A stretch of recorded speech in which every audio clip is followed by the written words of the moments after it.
Dubai news one में आप तमाम लोगों को वेलकम करते हैं।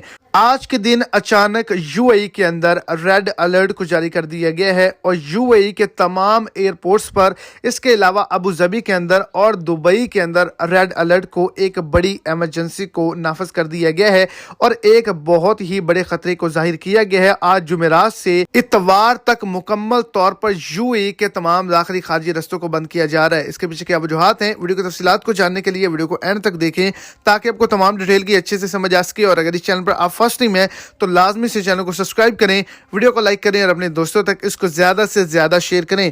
तो अबू धाबी के अंदर मुकम्मल तौर पर इमरजेंसी है क्योंकि वहां पर रेत का एक बड़ा तूफान आने का खतरा है। दूसरे नंबर पर दुबई के अंदर और यूएई के मुख्तलिफ शहरों के अंदर, मुख्तलिफ कमिश्नरियों के अंदर जो है वो शदीद सैलाबी बाशी होने का और ज़ाला बारी होने का खतरा है, जिसकी वजह से हर जगह इमरजेंसी को नाफज कर दिया गया है और आइंदा 3 दिनों के लिए मुकम्मल तौर पर यूएई के तमाम एयरपोर्ट्स भी बंद कर दिए गए हैं।